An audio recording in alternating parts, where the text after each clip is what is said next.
Hello? Okay, what's happening?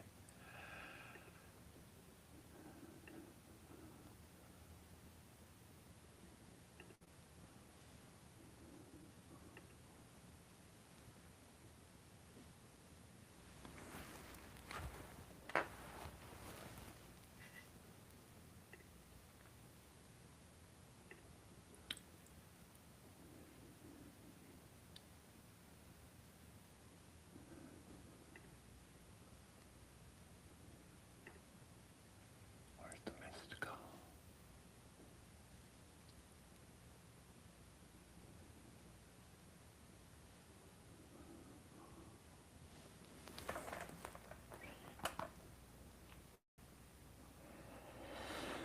And where is that?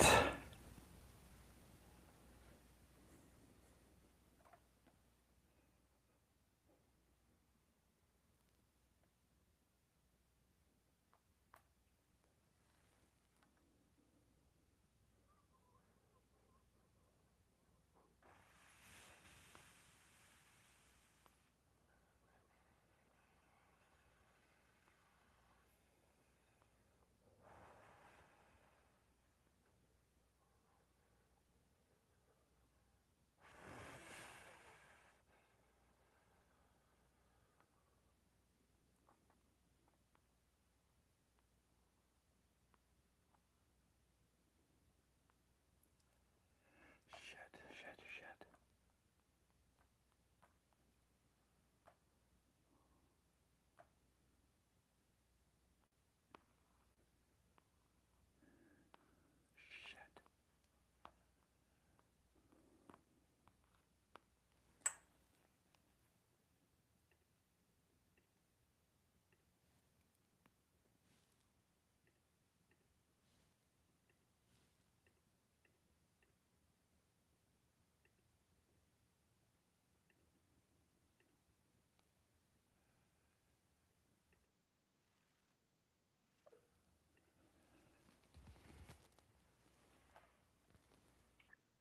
Hey, Christina, it's Dave Ebaugh. Yes, absolutely. Yeah. Is the sound working out okay? Yes, yes, of course. Okay.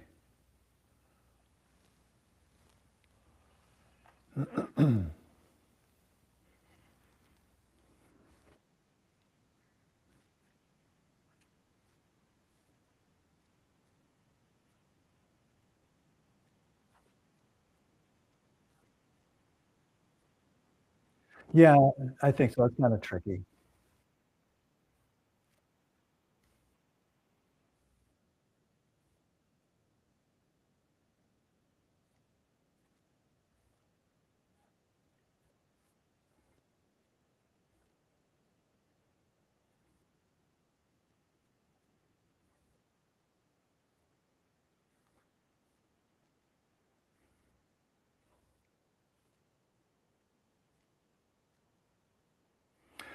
Sure.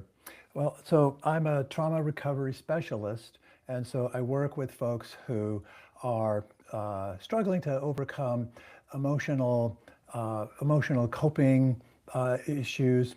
Let me start again. So I'm a trauma recovery specialist, and I help people overcome problems related to emotion dysregulation, problems related to self-control. Um, and I'm going to try one more time. And thank you for allowing me to do that. So basically, I, I'm a trauma recovery specialist, and I help people to overcome limitations of difficult experiences that cause problems with the way they process emotion.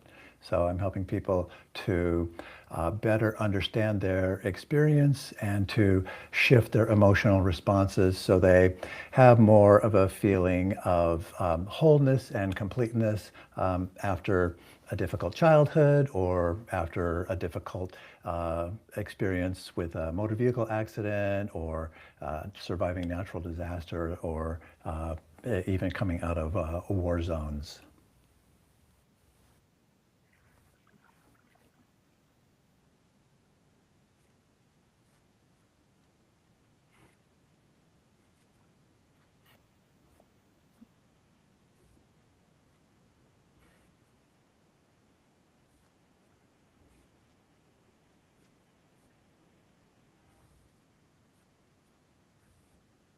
A tight Good.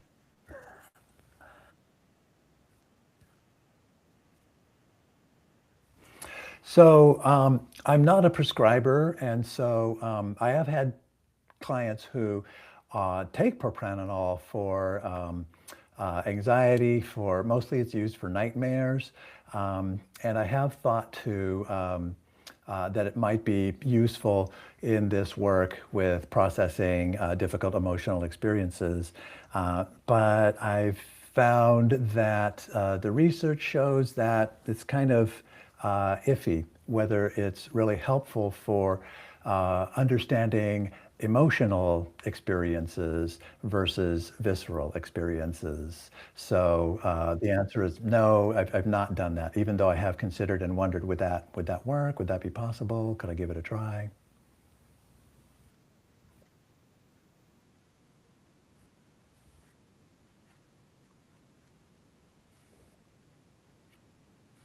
Right. So the recent research is showing that propranolol is really pretty good for helping to process experiences that are really visceral. And there's not really an emotional component to it beyond fear, which is, of course, a significant emotion. But when you're talking about processing human experience, trauma, extreme stress, abuse, we're looking at not only processing the emotion behind that, but looking at basically changing the story that a person tells themselves about their experience. We're getting them to come to a new, a new realization and coming to a point where they are freeing themselves of any sense of blame for what happened to them, freeing themselves of judgment or fear of what other people might think about their experience. So again, propranolol is very good at kind of blunting that visceral response from a very clear stimulus like a spider phobia, but not so much for helping a person out of an experience of grief, for example.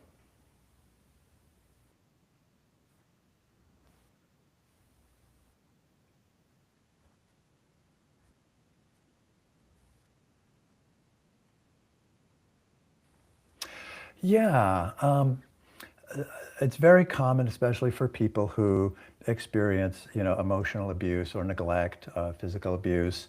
Basically, when you have that kind of an experience, you learn that the world is not a safe place. You learn that you don't have any kind of sense of agency. Basically, you learn that you don't have any ability to influence your experience or change. And so, a piece that people commonly latch onto coming out of a difficult experience is a sense of blame and shame. And really, what people need to focus on is they've been through an extremely stressful experience and they don't have a healthy perspective on it. Basically, it's kind of like being a fish and swimming in the water and like, okay, this is, you don't notice the water until you take a leap out of the water and you look and you go, holy cow, I've been in water the whole time. So good therapy allows a person to kind of step away from their experience and look back at it and to then be able to see and realize and feel, oh wow, this was something that happened to me. It's not about something that means anything about me. And I think that's the biggest misconception that people have is that a traumatic experience means something about them.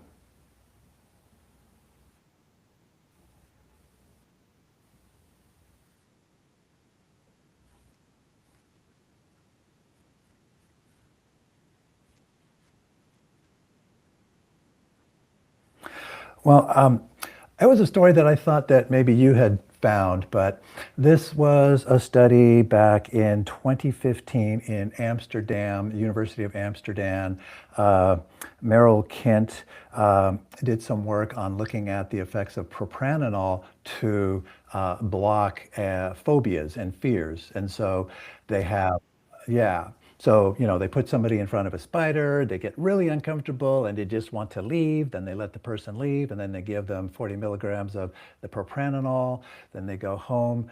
Then they come back the next day. And because the propranolol is a beta blocker and blocks the reuptake of that fear memory, the brain, the nervous system doesn't have a memory of that fear any longer. And so the person goes in front of the spider and they're confused, and then they are curious about the spider and approach it, and does it have a name, and can I touch it? And it's really quite remarkable, that shift. And the research shows that that shift for that specific sensation processing issue, the spider phobia, is resolved and is durable for as long as they've looked at it, which so far has been a year.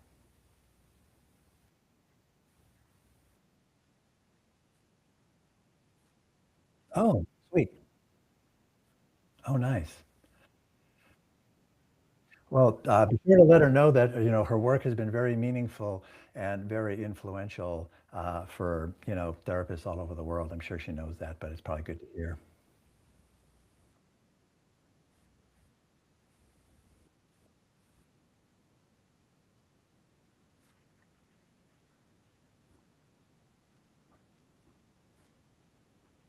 Yeah, exactly. So I do have some links that I could send you, studies from, just looking at my references right now here. Um, there's a study in 2025 that kind of breaks this down a little bit more and makes a distinction the between the kind of the physiology-based reconsolidation or treatment that propranolol is really effective at, and then versus the emotional emotional trauma that people are walking around in from experiences where they have acquired a kind of a faulty meaning of the experience, or blaming themselves or whatever it is, or they're racked in shame and guilt.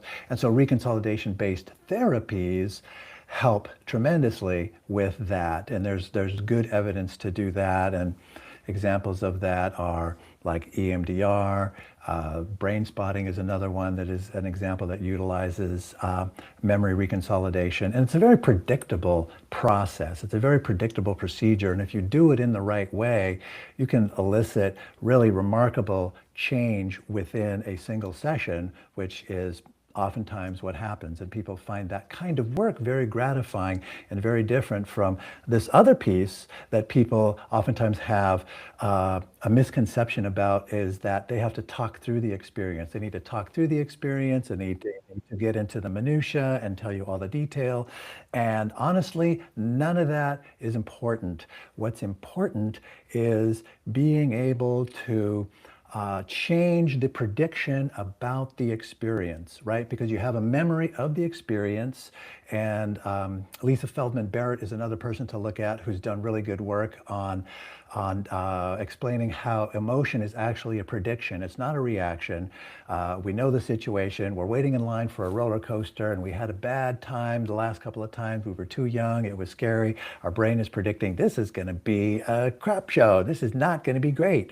And then you've got somebody else who, they were old enough to go and they had a supportive parent with them and they had a great time. And they both have adrenaline and cortisol running through them, but the first person is interpreting that as awful and overwhelming, and the second person is interpreting those exact same sensations as exciting and something to look forward to. So it's the prediction that we're trying to change. And so we do that in the session by using guided imagery and using what's called imagery rescripting, where the subject will reimagine a different outcome. Now you have to do that under the right circumstances, so it's very different from like daydreaming or fantasizing, but you're doing it under a very specific set of conditions. And when you do that, then you can achieve these really remarkable shifts that when I was initially experiencing that, I was thinking, wow, this is exactly what Kent's research is showing, and we're not using a drug to initiate that change. And that's really exciting.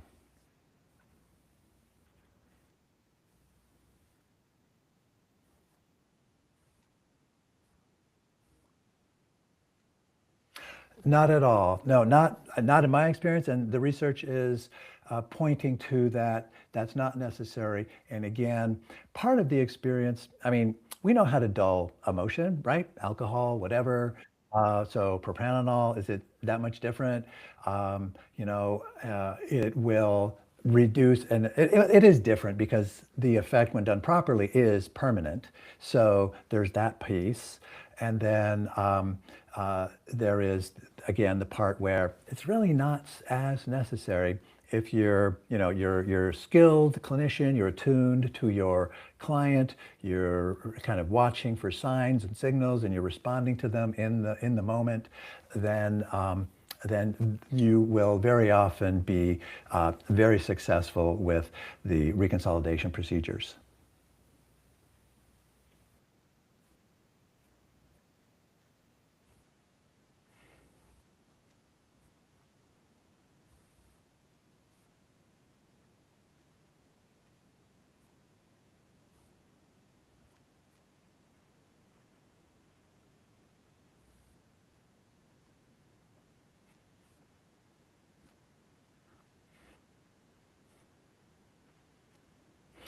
uh, their relationship to that difficult memory is completely changed. There is a visceral response, a cringe factor, I call it, that just evaporates, that is completely gone.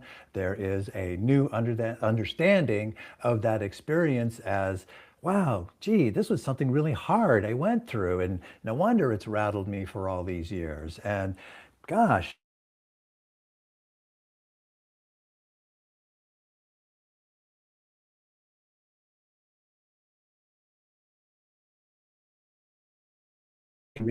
can you hear me? Did you, hello?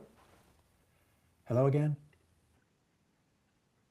Okay, yes. So, what's happening? I'm sorry. Let me see what's going on.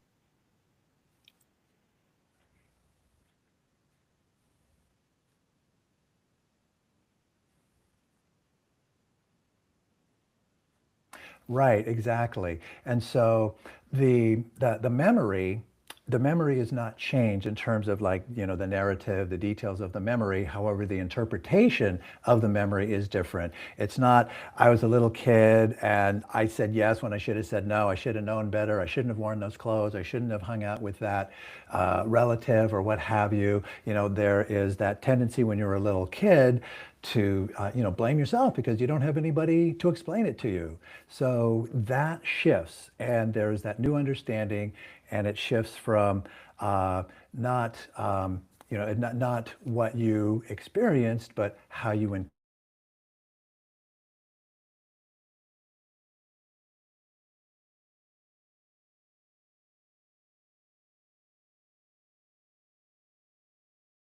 recon. Hello, hello. Hi. Any luck with the sound? I'm so sorry. Okay. All right. So we were doing so well. Hold on a second. Let me make an adjustment here. I'm going to move my router, make it a little more visible.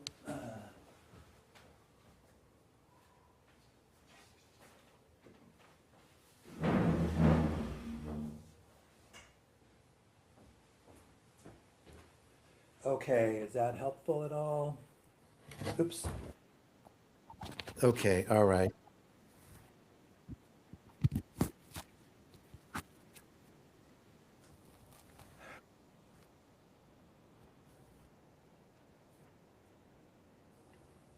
How you interpret it.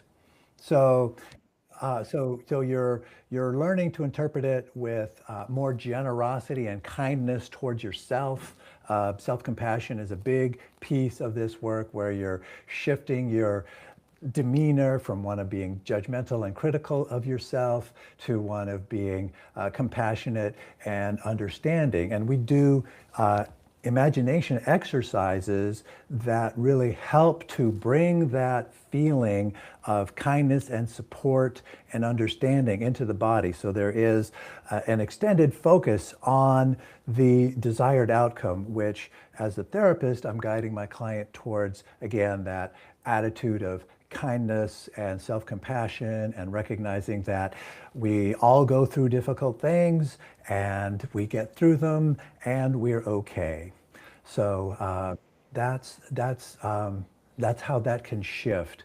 The other piece that's important is doing what's common now on Instagram and so forth is attachment repair work, attachment repair. So there's specific exercises to do that because that changes your orientation towards your experience. Because if you grow up in a chaotic household, you wind up feeling like the world is unsafe and you can't trust yourself, you can't trust your feelings, your sensations. So the attachment repair exercise that I use helps to instill through these imagination exercises those feelings of trust and ease and confidence in yourself by reimagining growing up in an ideal household where you're getting exactly the right amount of love and attention at the right time, which teaches us that, you know, we're lovable and we're resilient and we get a lot of good out of those healthy environments. And that exercise is really very helpful for that.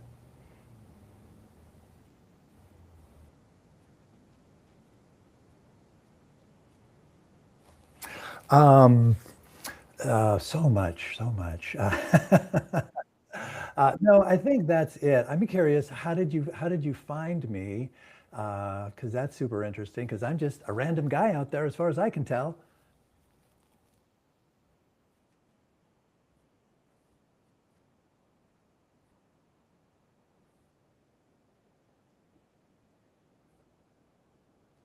Oh, wow, that's really cool.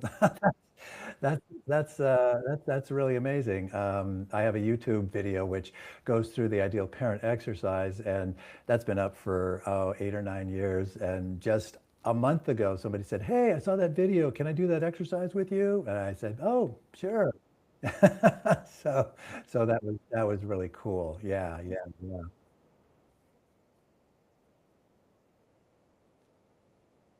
Hmm, hmm.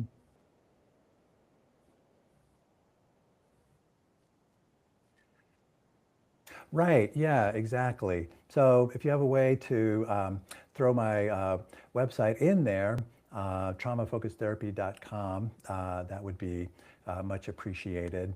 And yeah, and I'm launching a course on Monday to teach therapists how to do this work and teach it in a way where they can understand the process and not just follow a script or a protocol, which makes the work more flexible and more rewarding in my experience. So I'm pretty excited about this work.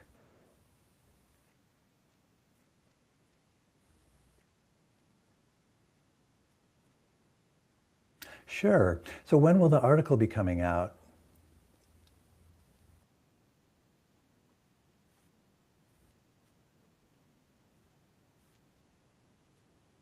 Oh, okay. Okay. So after Valentine's Day, but still timely.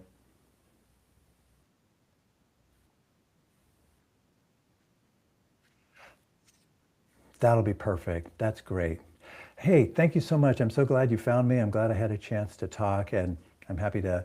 Oh, yeah, I'll send you the research that I mentioned, and I'll send you that article. Okay. All right, Christina. Thanks again. You have a great rest of your day. Bye bye.